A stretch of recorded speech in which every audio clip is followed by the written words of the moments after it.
وهبت لي لسانا ذاكرا وقلبا. إن الحمد لله نحمده ونستعينه ونستغفره ونؤمن به ونتوكل عليه ونعوذ بالله من شرور أنفسنا ومن سيئات أعمالنا.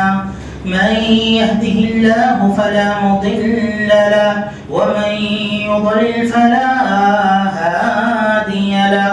وأشهد أن لا إله إلا الله وحده لا شريك له وأشهد أن محمدا عبده ورسوله أرسله بالحق بشيرا ونذيرا.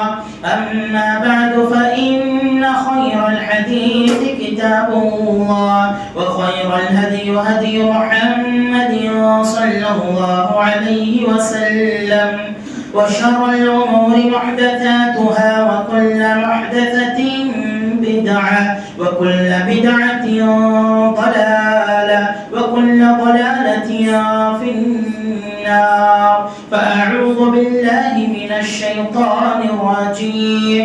بسم الله الرحمن الرحيم.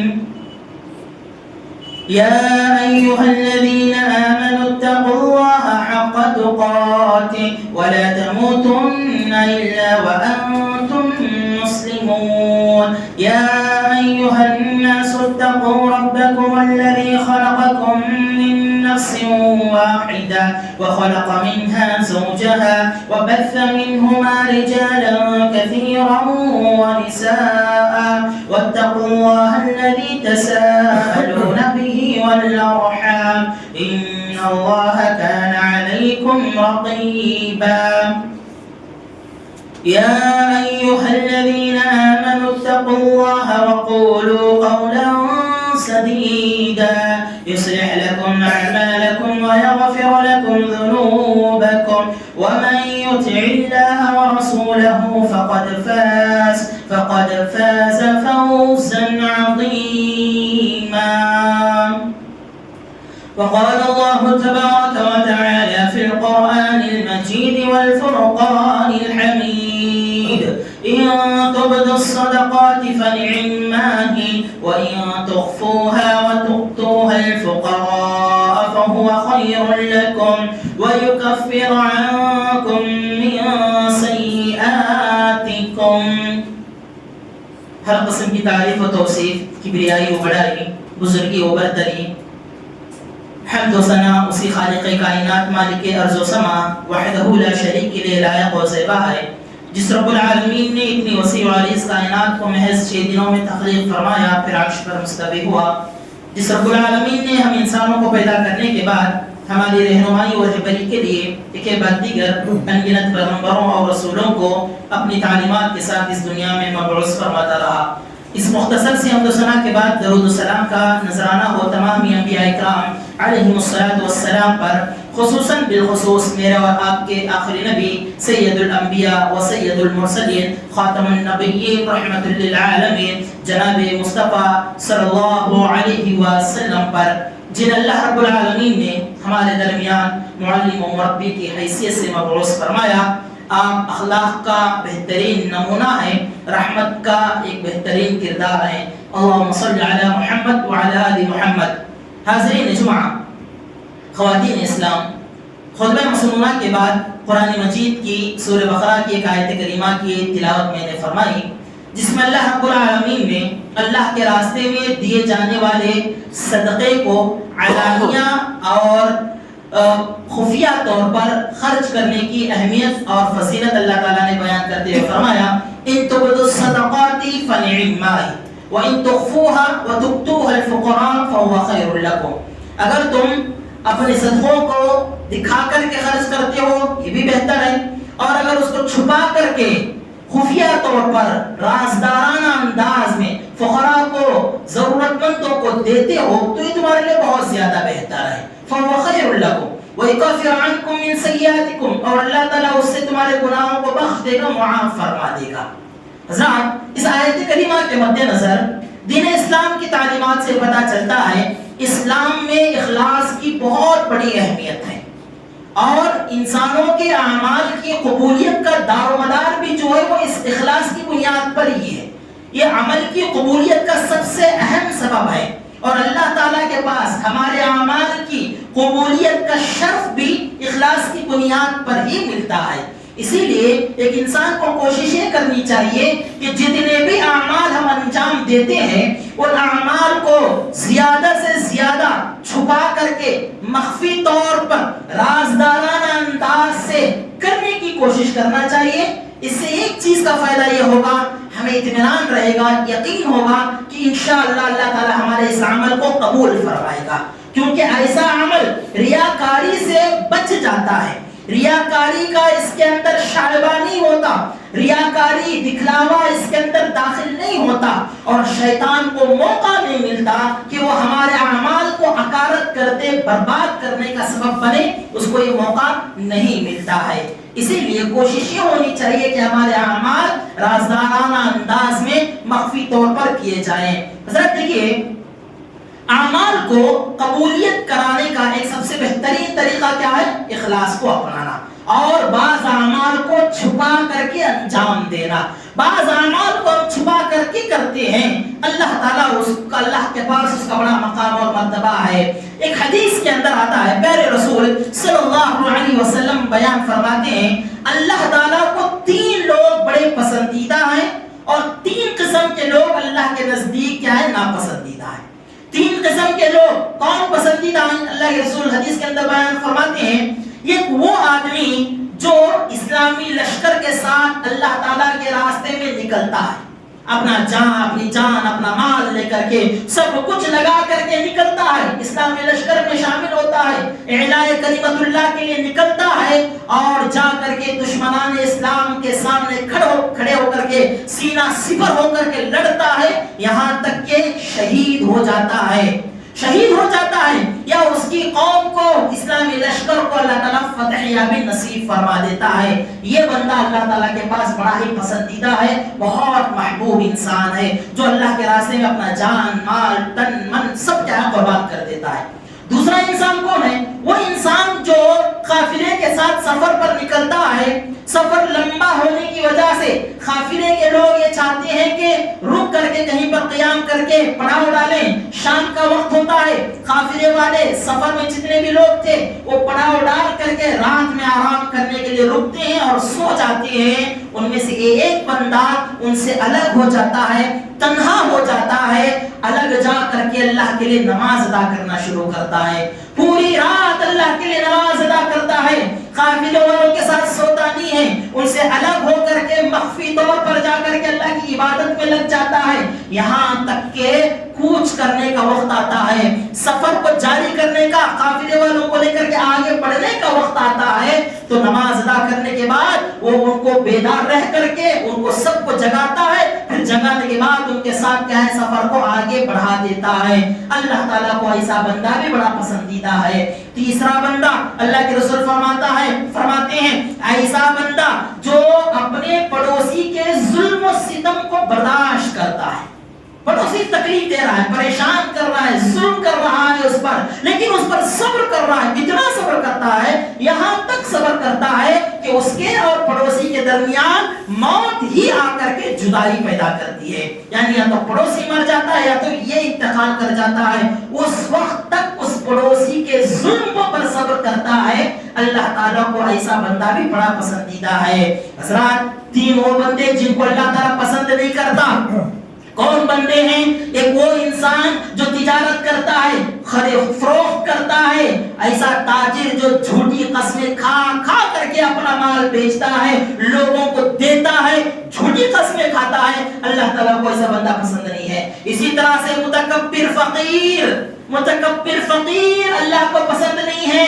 کون متکبر فقیر ہے، کچھ نہیں ہے لیکن پھر بھی فخر جتاتا ہے، ایسا بندہ اللہ کو پسند نہیں ہے۔ اور اسی طرح سے وہ بندہ بھی کیا ہے؟ اللہ تعالیٰ کو پسند نہیں ہے، جو کہ کیا ہے؟ بخیلی کرتا ہے، کنجوسی اختیار کرتا ہے، اللہ تعالیٰ کو یہ 3 بندے پسند نہیں ہے۔ حضرات،